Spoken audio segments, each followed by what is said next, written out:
All right. Well, I'm here with a longtime friend, and dude, it's been a while, but it's so good to have you back on the show. Welcome, Josh. Always good to hang out with you, man. Yeah, dude, give the audience an update because I think a lot of the people in my circle follow you. They love what you're up to. They love what you're about. I think your life looks pretty different since the last time you and I chatted. Give us a little update, man. Yeah, so I think the last time we chatted, I had three boys. I have four boys now. So Cannon, Lincoln, Judah, and Abel. So four boys. We live in Dallas. That's relatively new. We've been here for about a year and a half, and I just stepped into the role of director of operations of an organization called Momentum, and we're focused on helping men find purpose and experience healing from sexual brokenness.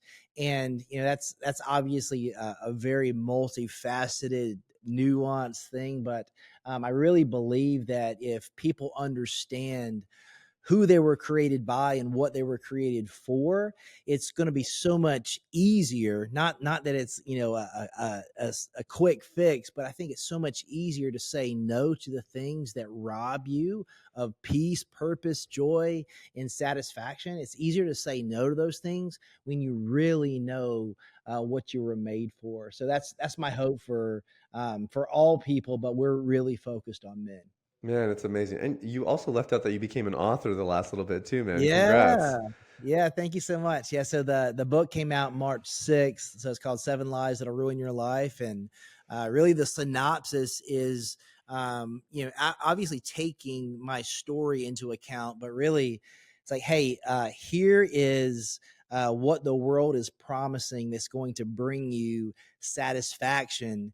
And here's what the word of God says. And man, if you believe a lie to be true, if you're conformed by the thinking and the lies of the world, well, you'll believe that lie to be true and it will cause destruction in your life. And I certainly partook in those lies and were, someone that I experienced a lot of brokenness, a lot of hurt that I could have avoided, but I did experience those things. So the book is really, hey, here's a recipe for healing from the Word of God for any and everyone that's willing to submit and surrender their life to the person of Jesus. That's so cool. Which of those seven lies do you get the most feedback on?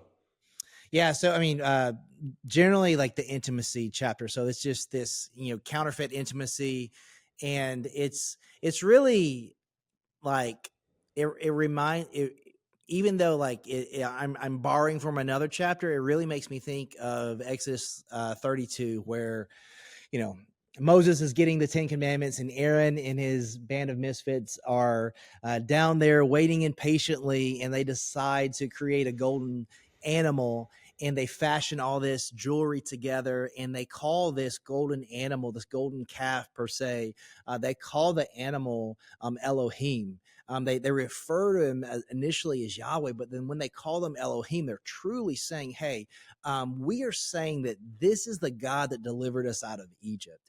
And it's so crazy to think how when we put our preferences and our presuppositions in the box in which we call worship, it's not worship at all. And that's exactly what the world wants us to do. Again, like Romans 12:2, if we conform to the world, what we are not doing is being renewed and walking in newness. So if we can be distracted by something that looks like, and we call Yahweh or our worship or Jesus or God, if we call something that's just not it, right? So it's either like Jesus is Lord of our life or we are. There's really no contrast in that. So and that's really leaning to intimacy, where intimacy is proximity to God, and through that intimacy with God we can see intimacy rightly. And man, pornography is not intimacy. Sex is an example of intimacy, but if I'm forming my idea of love from the lens of the porn that I saw, or the relationship that I saw on Instagram, or whatever it might be, if I'm forming a real idea around a fictional thing, it's going to be a counterfeit, and it's never going to satisfy me. Yeah, I talk about Exodus 33 a lot. It's funny that you mentioned that scripture because when God is reprimanding them, he actually refers to their idolatry as adultery. He uses it interchangeably. Yeah. And it's just wild. We kind of forget that, like, actually God wanting to be first in our hearts is actually an intimacy thing. It goes beyond just idolatry. Like, do you worship me first? It's like, do you love me first? Am I actually your first love? Am I that first place?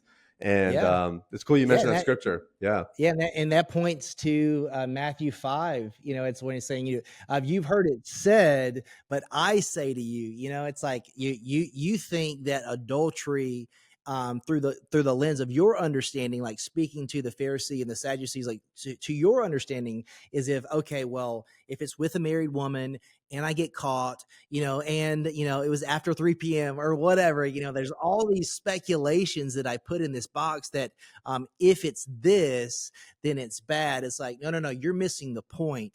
The problem is not your hand or your eyes or your mind, it's your heart. And you can't fix that. Only Yeah, I right. can. Yeah. Yeah. It's so good, man. You touched earlier on purpose, and it's funny. I've been interviewing in a lot of, I would say, non-faith based platforms recently, like the fitness industry, and I'm sure you've observed this as well. Like, lots of people are starting to gain this awareness of how destructive porn is, and one study that I go back to is Jay Stringer's, which I know we were talking about off air, the multivariate analysis, right? And Yeah. purpose, meaningfulness or meaninglessness, those Yeah. being really strong correlates for porn use. And I know that's driving a lot of the work you're doing now. Can you talk a little bit about that? Why do you think men are struggling so much to find purpose today? Yeah. I mean, I think that, especially like in a Western context where, men are often pretending to be okay when they're not. And because their idea of self control is, um, you know, suppression, where it's like, I think that, if I'm feeling some sort of way, I can't talk about it. So I need to suppress it. So instead of having self awareness, I'm going to suppress what I'm feeling. And if I'm suppressing what I'm feeling, I have to distract myself. And distracting myself, I'm often going to lean towards pleasure. And then the pleasure that I'm partaking, it's not a healthy pleasure. It's a pleasure that doesn't cost me anything, that I can do in the dark that no one knows about. So if I feel less than because I'm not measuring up to my coworker, that feeling of inadequacy is going to cause me to either communicate that with someone I trust, or I'm going to suppress that feeling by numbing myself with a pleasure that happens in the dark. And I think, man, if I truly know what my purpose is, which is, on a high level, it's to love God and to love people. Well, if I love God, then I should love myself because I'm made in the image of God, and I should love people. And if I love people, I'm telling them the truth and I'm letting them into my life. And there's this interconnectivity with me committing to being in a relationship. I would say, the depth of it, and the thing I said that I would love to touch on with you. One of those things, I think there is this huge lapse in men having deep friendships. And I think it's because you can't go deep with someone that you're not willing to be vulnerable with. And even though I'll let you know certain aspects of my life, I'll let you know the 1% that I don't want anyone to know.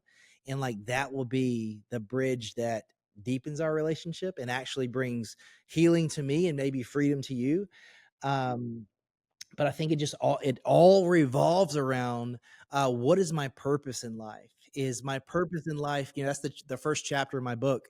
What's my purpose in life? Is it to make money? Is it to, have as many people as humanly possible know my name? Is it to have, the 2.5 kids, the perfect house, the perfect car, like whatever? Is that my purpose in life? Or is there something that I, Joshua Broome, was uniquely created to do that gives me both satisfaction and contributes to the world in a way that glorifies God? Because if I step into that, that's different. And that's going to satisfy me in a way that is nothing else will. like when you do the thing that you're made to do, you feel a way that nothing else equates to. And I think like that's the thing that we're missing. Like we're searching for the thing and we want to experience everything but that. But the reason is there's something in us that doesn't want to surrender. And so it's we have this like explorative nature in us, which is beautiful. But in my exploration of the world, if I'm searching for everything other than the thing that I was created to find, I'm going to feel empty. I'm going to be, discontent. It's kind of the irony of our culture because we become so individualized, right? Like, I mean, I'm in Canada, you're in America, but both those cultures are very similar. It's about the Yeah. individual. It's do what feels best for you. It's your truth. Like, there's always this emphasis on the individual. And the irony of it is that we've all become very like kind of monotonous. We all just look the same. We all blend together because we're all trying to be like each other because nobody's brave enough or bold enough to embrace what's unique to them in their personality, not virtues and truth. We all know those things are a little bit more black and white than the world would lead us to believe. But I Yeah. think I think this whole thing of individuality is really hard for people. I know it was hard for me. I mean, I Yeah. felt God called me to ministry. This is like, I don't know, 10, 12 years ago. And all I had seen modeled was like people becoming pastors. So I kind of assumed that's what I had to do. And I really didn't like being a local church pastor. Well, I loved parts of it, but I didn't feel like it was my calling, which was really strange to me because it was like, how could it be any Yeah. better than this? Like I'm a local church pastor. I have a congregation that loves me. I'm able to use my gifts and all that. And for me, like I've had probably a year and a half now where it's like every day I look at my life and I'm like, man, God, I couldn't have imagined anything better. Like I feel so Yeah. flush with what he made me to do. But it took me a lot of like big leaps of courage along the way before I kind of even reached this place, because nobody's going to do exactly what God's calling you to do, right? You can glean from other people and you Yeah. can, like, I mean, people are going to look at you and be like, man, what an inspiration. There's so much inspiring about your story, but there's only one Joshua Broome. And at Yeah. some point, you have to be bold enough to kind of stick your neck out and do what's actually unique to you. Yeah. And I think, regarding purpose, like that's the thing that we essentially rob ourselves from, because if I see you and I dedicate my life to becoming like you, what I'm not going to do is become the best version of myself, because there's limitations that I have, and then there's differences that I have personality wise and things like that, where if I'm chasing after the thing that someone else has, I'll never be satisfied because I was created for something else.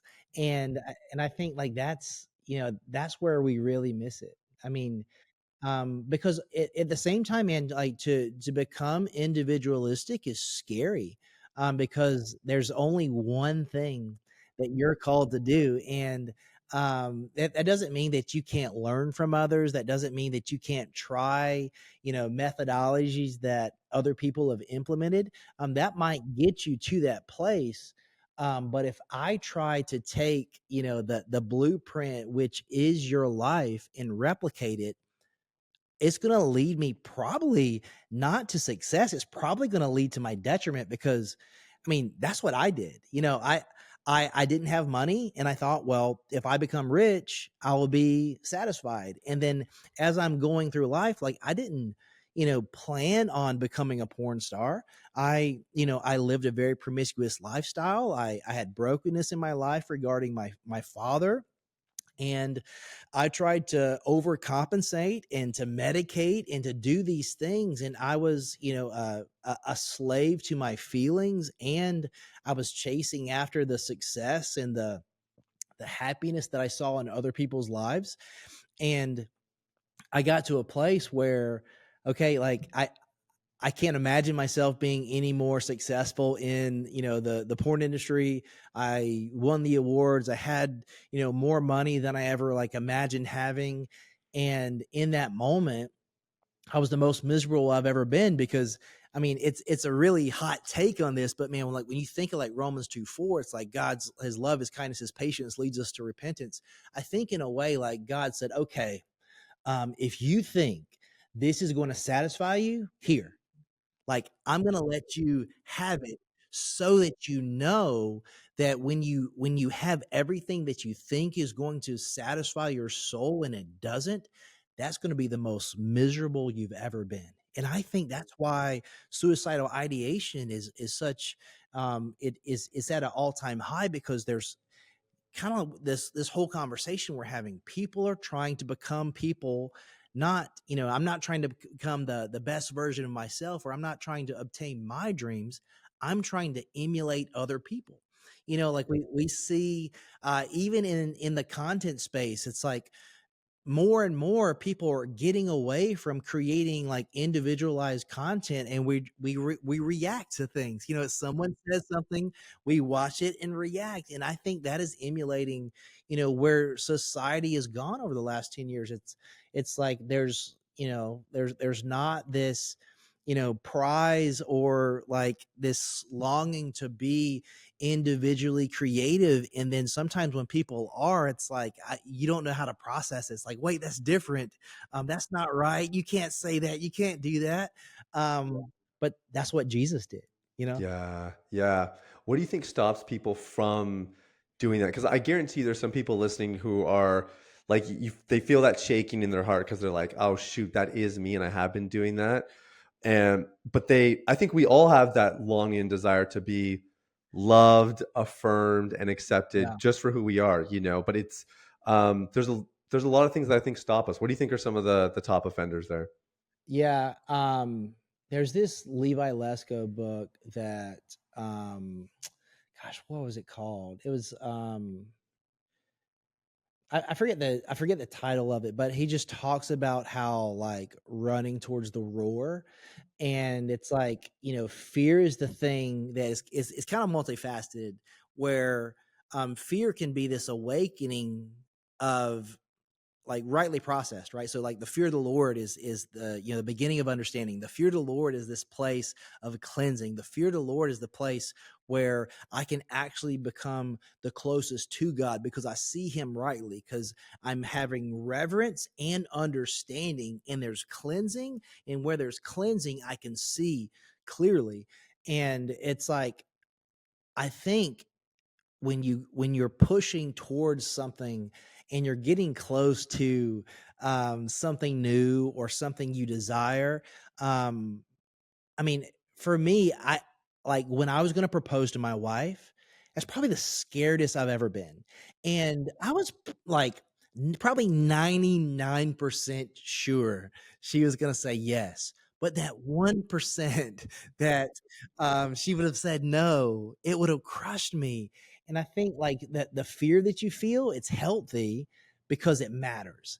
And I think if you're operating and living in like a prideful fear, because there's really like two nuances of pride. Is pride where it's egotistical, but also there's this lack of humility, in that I refuse to step into what I know is available to me. And I think that's like the precipice that we find ourselves in. It's like you're going to have to step into this place of discomfort to find the thing that you've never had. To do the thing you've never done, you're going to have to step out in faith. You're going to have to, maybe do things in a way that no one has ever done it. You're going to have to maybe be creative in a way that you haven't seen it, modeled before. Because anything worth anything is going to cost you something. Anything worth anything is on the other side of discipline, obedience, and a little bit of courage. I'm going to have a little bit of courage. So to the person out there feeling that restlessness, it's like, man, I'm in a place that I feel somewhat content, but I know that there's more, or I know that I'm in a place that I shouldn't be. Both of those places, it's going to take courage to step out of. It's why I've been like, my favorite verse is John 16:33. I've told you these things so that in me you can have peace. In this world you will face tribulation, but take heart, or be of good courage, or take courage, because I've overcome the world. Three promises. There's peace found in Jesus. There's trouble found in this world, but you can have courage, not because of you, because of what Christ has done. and you can take courage from him. So, man, to do the thing that your heart is longing for, if it lines up with God's will and it's scary, that's probably the place that you need to be. Yeah, man, it's a good word. It actually reminds me, when we walk people through recovery, I remember when I was first trying to kind of build the system that I have now, Deep Clean. The one thing that I could never figure out was like, where does the identity piece fit in? Do you do it right up front? Do you do it at the end? Do you do it somewhere in the middle? And I landed on putting it as it's kind of our third and final pillar, but we have this little mantra with identity, which is that I would rather be 100% my true self and rejected than 80% my true self and accepted. And I think what you're saying really ties nicely into that. It's such an important part of this kind of metamorphosis that takes place when you're trying to Yeah. abandon sexual sin or, any sin of any other kind, and you're trying to build a new life and become that new creation that God's made you to be. Why do you think that finding purpose in life is so helpful for people specifically to abstain from sexual sin and to eliminate pornography and those kinds of things from their life? Yeah. For me, I like always go back to scripture, but it's like Titus 2, like 11 through 14, it talks about like the fruit of saying no to ungodliness is you develop an appetite for righteousness. And if you can get into a place in your life where you hunger for the things of God, when you hunger for the things that you were made for and made to do, because like especially like as a man, like you're created to radah, right? To rule and reign over the earth. You were called to take dominion over the earth. And when you're leading in a way that you were created to lead and living in a way that you were created to live, there's a satisfaction that you have never tasted. And when as you're developing a new palate, man, there's still going to be an inkling of, man, I have a proclivity to do this thing that I used to do, and I might not even truly want to do it, but cognitively, I remember the consistency of that behavior and the connectivity to some sort of resolute, to some sort of escape or comfort. And I think it's so we're so quick to call compromise comfort, or and like we use that for food, drink, like all these things, like good things. But when we use good things for wrong reasons, they become not so good things. And I think, man, kind of what we're getting at here is it's hard to walk in this newness. It's hard to, to live in this new life because I've spent so much time doing everything but that. I've developed these patterns and habits in my life where that like why in the world would in Numbers 13, why in the world would the 10 spies say, you know what, yes, we've got these 10-pound clusters of grapes and the fields are perfect for farming and there's all this great stuff here, but you know what, there's these fortitudes and these big giants here, so don't worry about the water from the rock or the manna from heaven or splitting the Red Sea or the fire or the cloud or all this stuff that got us to this place. The obstacle that I see in front of me is going to make me instinctively want to run back to Egypt. And that's why, like, executing discipline, me doing the right thing, even when I don't want to, for a long time, like Eugene Peterson, right? Long obedience in the same direction. The fruit that's going to bear is I'm going to build this prudency, this fortitude in me that I currently don't have. I've got to develop a new muscle. I've got to develop a new muscle, and that takes time and that takes work. And it's like, man, I've got to commit to saying no, even when I want to say yes, because eventually my yes will supersede my no. That might not happen today.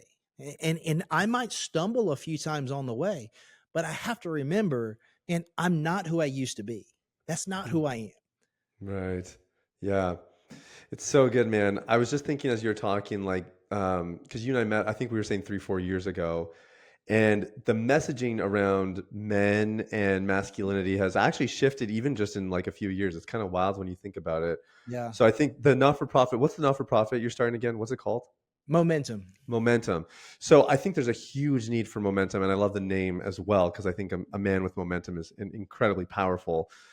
What do you think are like what's the main message you are trying to get to men with some of the stuff you're doing these days? Because I think for me, this is something I'm thinking about a lot as well. We're expanding the scope of our work. Once guys quit porn, a lot of them are coming back to us and being like, okay, what's next? And we Yeah. are trying to figure out what that next thing is, which is a great problem to have. um, but I'm just curious on your end, where are you landing? Like, what do you feel like men really need focus on and help with, and how do we reconstruct the message around healthy masculinity again? Yeah, I mean, I think getting back to like the most masculine thing that you could do is to serve and love your family well.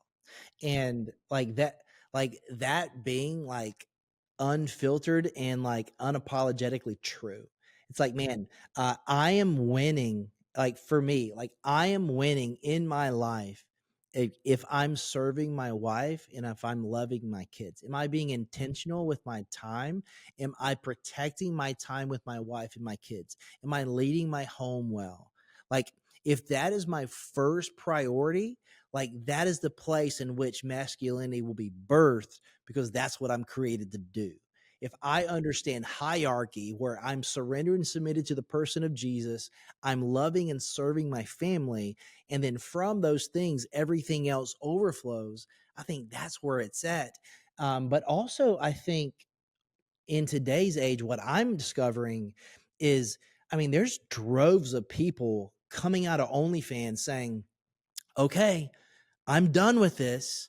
But here's the reality that I'm looking at. I made $6 million last year. I have zero education. I've never done anything other than sell myself or manipulate people for them to give me like some kind of financial blessings.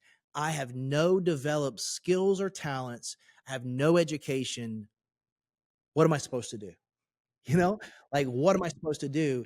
And in what I love is reshaping perspective, because Romans 8:28 doesn't have limitations. It says all things. So the same thing that allowed you to be successful in that sphere, God's going to redeem and repurpose and use for you to be successful in a way that gives him glory, because that's what happened to me.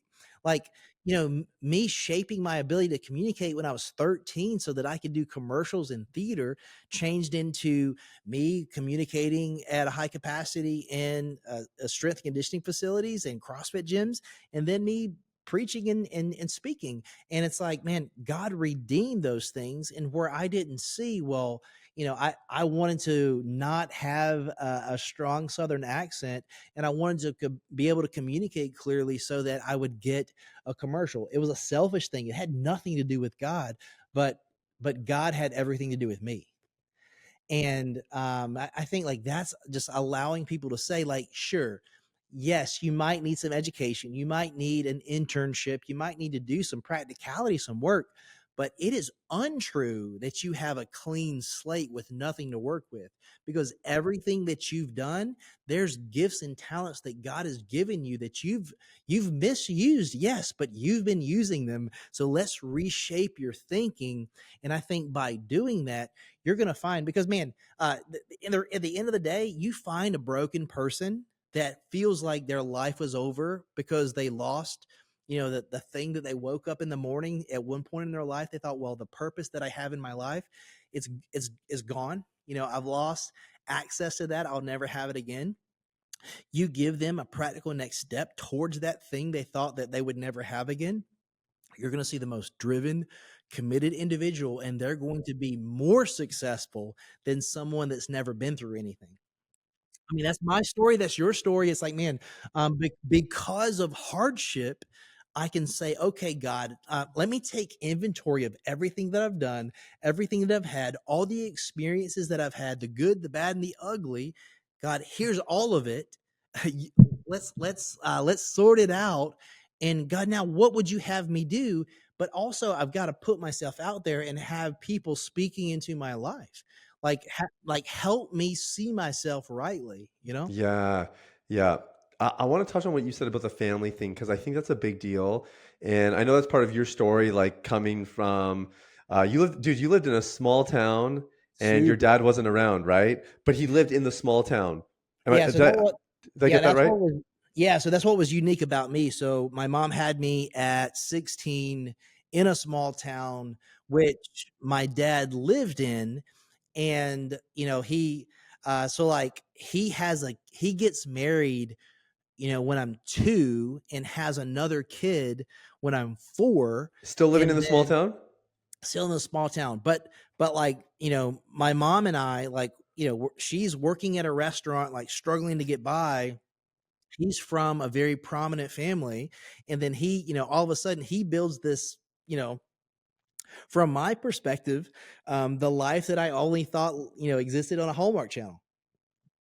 And it's like, there's the dad that I don't have, that I can see, but I don't have access to. And then, in my belief, it was like, well, there must be something wrong with me.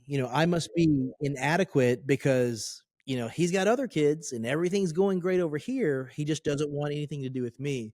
So yeah, so like that being a large part of how I saw myself, and me trying to like supersede the inadequacy and devoid that. I tried to mitigate that void with accomplishment, and like, having, a drive for success, is not a bad thing. But if I'm trying to, you know achieve, if I have a high achiever personality, I'm trying to achieve so that I feel that I'm not less than. That's not a healthy thing. No, it's true. It's true. And I think it is a good example of what happens when you do have fatherlessness in the home and certainly in society. Like the rates of fatherlessness are like through the roof. Yeah. And the irony is that our culture at large is trying to fight the patriarchy, but then you can kind of see like the ripple effect. And granted, I understand why there's some revolt against it. Like some men were very domineering and too authoritarian and whatever, but it feels like we've thrown the baby out with the bathwater a little bit. So Well, I I think it's good think. what you said. Well, also, I think that we're not taking a step back. It's like, man, we're in a, we're in a post Christian era, and fatherlessness is at, a highest, tip that it's ever been. Pornography consumption is at, the highest tip it's ever been. And people are trying to parent through their brokenness, and then they're in relationships trying to mend their brokenness. We live in a world where 18-year-olds are struggling with erectile dysfunction medication because they've been watching porn since they were 8. And they're in this belief system that, well, I've devoted my life to purity, and I've kept, this chastity about myself because I haven't had actual sex with someone, but I've been watching porn, since I was 8, 9 years old. And I developed this thinking. And then I go into a relationship, and it's like, well, this person that I feel attracted to, that I now must marry because I have these sexual urges, and it makes sense for us to get married so that I can have sex. And if I have sex, the porn addiction is going to go away. But what I've done is I've just dumped all of my problems onto this person, and we're not shocked that relationship ends in divorce. And then that leads to deeper problems, especially if there's kids that come out of that. Then all of a sudden, that contributes to like more pornography consumption, or crime, and abortion, and all these problems. It's like, man, we're not, we're not willing to talk about these uncomfortable things because we are slaves to our feelings, and everyone is so sensitive that we can't say anything. It's like, man, if we're just willing to be honest and open and transparent, and say the hard thing that stings a little bit to someone, or like actually let someone into our life, like that's going to be the way that we live differently and the world changes. But yeah, man. What are you doing to keep your family a priority these days? Because I know you mentioned, like, I mean, you're traveling a lot, you have a not for profit, you launched a book. Obviously, like, media is a huge part of what you do. What does that look like in this season for kids? Yeah. Because I think this seems to be, in the 1,000 to 1,500 plus guys we've worked with the last few years really closely. This stage seems to be where a lot of people break. Like something gives because career expectations increase, the family's increasing, the demands at home are too much, and then it's just easier to sleep with the secretary and kind of take the edge off, or whatever it is. um, what are you doing at this stage to safeguard yourself?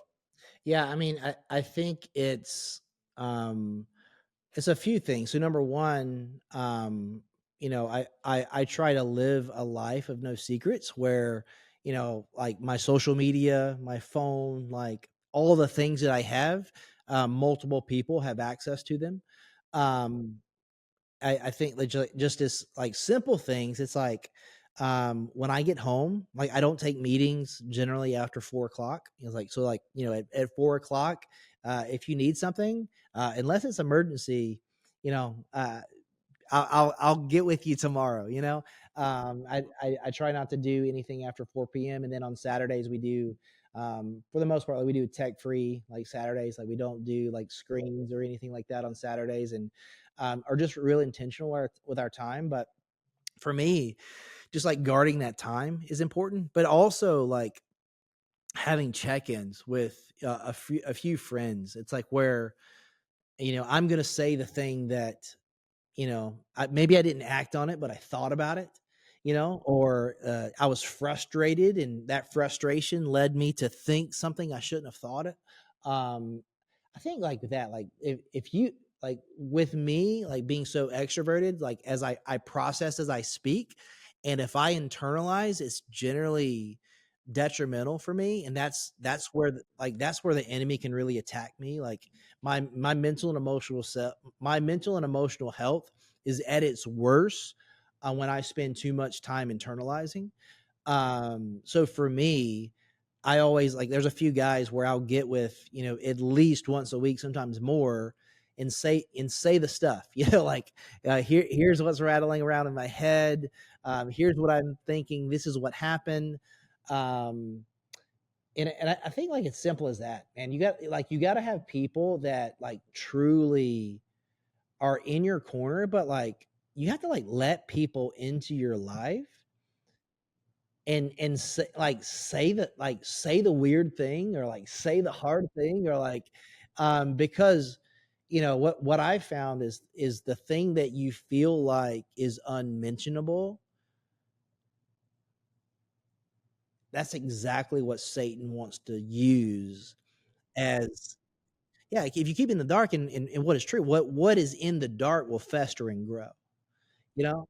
Um, so for me, it's like I just fight for like if I, it's pretty simple, but even for me, it's like I can see like if I say I'm gonna do something and for some reason I don't follow through with it, that weighs on me. But if I take a look back and it's like, well, why did that happen? Like let me self-assess.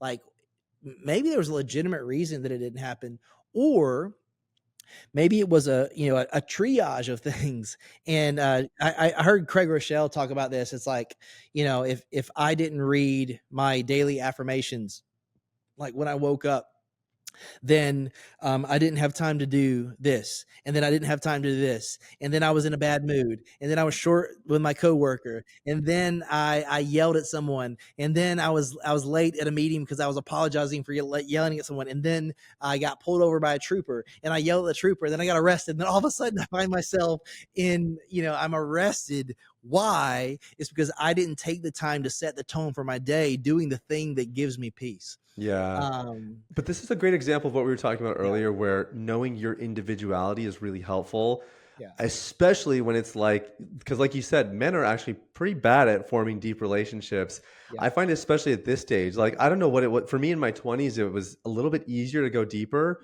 But I just find like with families and like, my wife and I have moved cities the last few years, big Yeah. career change.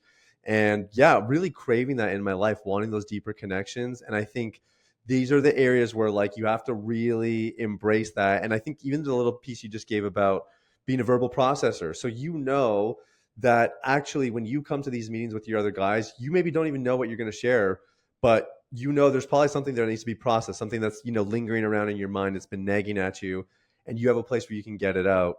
It's so helpful because I think about me, and actually my process is the opposite. I love journaling. I like praying about it just a little bit first, and then I like talking about it with my friends. And Yeah. I think as long as it's discussed, the order can be different, but it's just a Yeah. great example of knowing yourself, right? Knowing your Yeah, and what's funny individuality. is then I'll do the opposite, where it's like I'll process and then I'll journal and then I'll Yeah. take it to God. Yeah, exactly. Yeah. Yeah. Yeah. Yeah, and man, I'll just say one more thing that I would love to just to hear your take on. Um, so my wife was reading this book that Jenny Allen wrote. Untangle Your Emotions, and she was talking about just the different nuance of like of sad and melancholy like being two different buckets where like they're under the same umbrella, but if I'm melancholy doesn't mean necessarily I'm sad. But if I say that I'm sad, it's like I speak this over my life and it has this like overarching effect. And I think like as men, I think if we could be a better identifier of our emotions in that way, what it would lend ourselves to is I could better articulate what I'm feeling, whether it be to myself or to someone else. Um, because I think it's so quick. We like instead of us putting ourselves in this bucket, it's like there's certain emotions that where I see that I'm heading towards that emotion, I shut down or I shut off, or I run to suppress. And it's like it could be triggering, but it's like, man, maybe I'm not feeling angry, or maybe I'm not feeling attacked. Maybe it's something else. I think there's like that's something I'm just like early on into exploring, but I think like at the end of the day, it's like if I have better self awareness, I can have better self-control, it's like, Yeah, you have um, better relationships, like your whole quality of life goes up. yeah, I mean, like, really, like, I mean, like, you look at Galatians, like, 5, like, 22 and 23, like, talking about the fruit of the Spirit, that last thing being self-control and patience and all those things, it's like, man, for me to understand the fruit of the Spirit, I've got to understand myself, you know, um, so that there's these distinctual things that I have access to and these certain attributes that I have. But if I don't have a deeper knowledge of self, well, I'm going to misidentify something that maybe it's good for me, but I see it as triggering, or maybe this looks like it could be good for me, but it's actually bad. Man, Uh, this is such a big deal what you're saying though, Josh, because I think especially in the areas we're in where people talk about like sexual health, abstaining yeah, from lust, how many times do people ask you, Josh, how do I be more disciplined? Right? That's always the word we hear. It's like yeah, discipline, and I think the connotation with discipline often is this sort of suppression and resistance and pushing it all away. And I don't really like the word discipline because of it. I much prefer self-control. That's what yeah, it's actually about. It's like I have these urges, I have these desires, I have these emotions, I have this stress, and being able to just label it, look at it straight in the face, and then make a healthy decision. Like that's real self control. And I think that's yeah. real discipline too. I think people just misconstrue the word. Oh, sure. Yeah. I mean, discipline, rightly understood, requires self-control. Yeah, exactly. Um, Yeah. yeah, yeah. I mean, you're so right in that, man. It's like because like there's desires that I might have that God is opening my eyes to, and it's actually maybe brokenness that he's trying to lead me into healing, or maybe there's a longing that I have, that there's a thought associated with the longing that I've experienced out of context, that if I ask better questions, or if I can have someone help me process. I mean, I think like that's why, like when I ask someone, like when I'm sitting down one on one, and one of early on in the conversation, if someone's coming to me, it's like, hey, um I love Jesus, but I struggle with watching pornography, I've been watching it for a long time. I've had, spans where I've stopped and then I always like go back to it, and I just want to stop. Please help me. Like early on in our conversation, I'm going to ask, what type of pornography are you watching? And that's taboo for a lot of people. But if you're willing to say that out loud or say the thing, it's really, it's like, man, there's a wound. There's a wound or a lack or a trauma that's associated with that often. And it's like I've processed intimacy and connection and closeness with this thing, and they're intertwined together, and maybe they ought not be. And it's like, by me saying that thing out loud, it's like, I'm not condemning you for that. It's like, I'm just, I'm trying to learn you so that I can connect and help you. And sometimes just saying it out loud and just asking the questions, I mean, this, pastoring 101, it's less about giving answers and it's more about asking introspective questions so that you can self examine, so that you can come to the conclusion. Because that's where healing is found. It's not by me. It's never going to be, that's what people want to hear. Like, especially like in the West, it's like people don't want to, like, okay, I want to be fit. Okay, well, how many calories are you eating? How often are you going to the gym? It's like, well, I take this fat burner, and I this is the type of supplements I take. That's great, but what's your daily caloric intake, and how many times are you going to the gym? They're like, like, I don't want to do the hard work. I just want the medicine to make me well. And it's like, well, and that's what people want with pornography. Like, like people want to hear, like, what's the trick?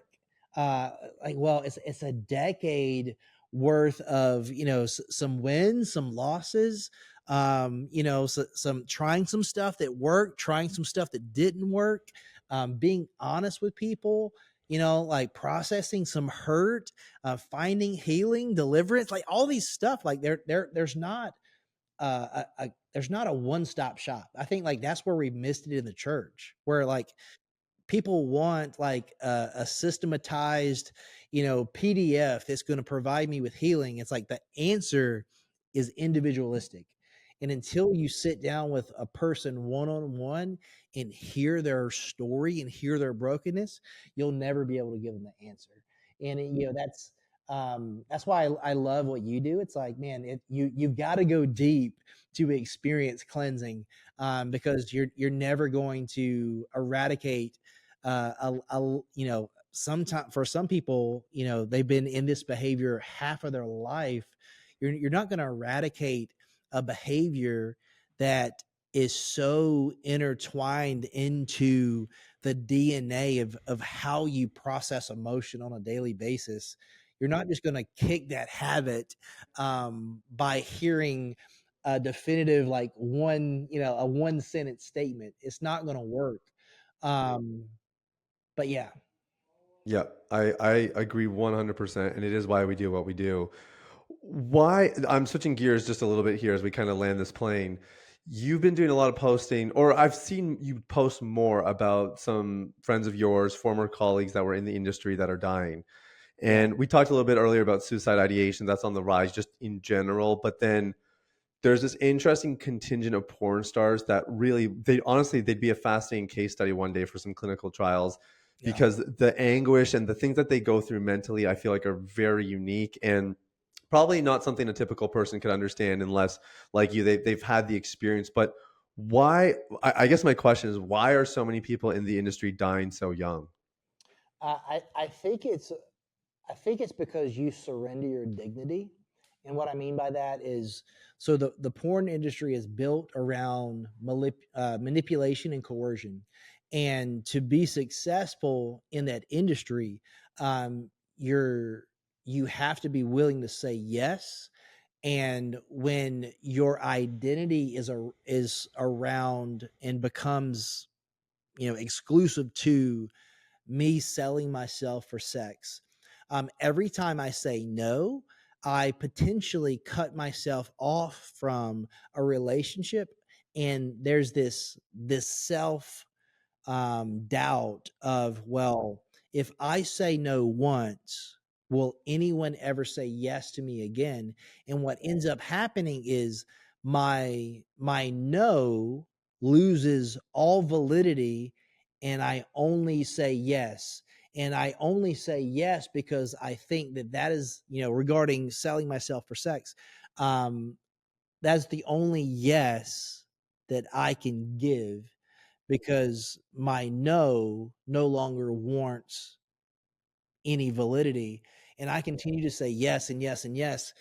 And I truly believe, and this was my story. I truly believed that the only worth I had was me selling myself for sex. And the thing about that is, because of that, other people around you agree with you, and the world agrees with you, and then you get in a place where you can't escape that identity. And then as you get older, what happens is the requests for you to do those things start to lessen. And yeah, I mean, it's like they peak and then they plummet. And once it starts to plummet, if there's nothing that I can say yes to, how desperate am I? And my life is now contingent of, well, if no one wants to buy me, if no one wants to pay me for me to compromise in that way, what is my life worth? And then you're tied to, well, there's nothing else I can do, because this is my purpose. This is my only worth. And if you have no purpose, what's the point of living? Wow. So do you find a lot of them are dying like kind of on the way down, so to speak, like It's when they get past the out. peak of their careers? It's when they get out. So, well, I would say so. So as of today, 35 people have overdosed or committed suicides that I was in the industry with. I've been out of the industry for 11 years. Um, so yeah, so out of the 35 people, 29 of them left the industry and tried to do something else. But in the process of them trying to do something else, either they were unsuccessful, or the world was like, no, no, no. You have a history. Yeah, but it's like, no matter what you do, this is who you are. Like for me, still to this day, it's like, I get, I don't see them as much. Praise God, I have a great team around me, but there's times where you're like, it doesn't matter that you were out of, it doesn't matter that you've been out of the industry for 11 years. You're still, Rocco Reed. You're still that porn star. This is who you are. And it's because, this fascination, this fragment of time that they experience some kind of, association with you. They put that on a pedestal because they think you doing that, if they were to do that, that would bring them some sort of satisfaction. So they can't live with the fact that you're doing something different. And then especially you saying that this actually wasn't what you think it is. And then like the antagonistic, person saying, well, this is who you are. And then and again, that's why knowing who you are, knowing whose you are, because at the end of the day, if you know who you are, it doesn't matter who you're not. Yeah. Man, it's a good word. It Yeah. reminds me of the parable of the sower where Jesus talks about he's explaining the parable and he talks about how the seeds that kind of got scorched, Yeah. that took no root, is like a man who has no root within himself. It's like Yeah. fascinating language. He doesn't really use that very often in his teachings. No root within himself. And I think what you said earlier is really profound. When you cannot say no, you cannot actually build a self-esteem or a self-worth. Even if you weren't anchored in Christ, but even if you could at least say no, you at least have some shred of dignity left, right? But once you take that person's ability away, they end up developing no root within themselves, and then Yeah. they get scorched by the ways of the world. So, dude, Yeah. I Yeah, always I mean, learn. that's why it's like you look back at like Elisha, and that's why it's like that as that moment in time was so controversial. Whereas like he was walking away from having two yoke of oxen to follow this insane Elijah. And it's like I'm going to follow him to be his apprentice, and I'm going to quote unquote like burn the boats. I'm going to slaughter this oxen. I'm going to burn the plow because I'm not looking back because I'm so content on what I'm following. Like that would be like so countercultural in today because it would be like my daddy owns John Deere, but I'm going to go follow this preacher because I want to follow in his footsteps and I feel called to be mentored by him so that I can do something similar to what he's done. But I think like that's the world we live in. It's like, man, how could you walk away from something that looks so advantageous, like so like luxurious, like you're set for life? How could you walk away from that? It's like, man, you don't know what it cost me to stay Hmm. here. Yeah, man, it's so good. Josh, I always appreciate our conversations, man. Always learn so much. The book, give us the book title again, and if people want to find out more about the not for profit. Yeah, so we're still building everything out regarding the nonprofit. So that will be up by by my mid July, 1st of August, like at the latest. But the book, Seven Lies That'll Ruin Your Life, so you can buy that anywhere that you buy books, Amazon, all that good stuff. But Seven Lies That'll Ruin Your Life really takes a look at seven big cultural lies that the world is propagating. If you do this, it will equate to purpose, satisfaction.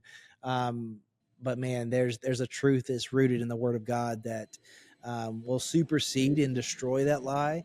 And I share how those lies impacted my life and how the Word of God transformed my life into the man I am today. Amazing, amazing. Well, it was so good catching up, man. Appreciate your time today. Absolutely, always good to talk to you.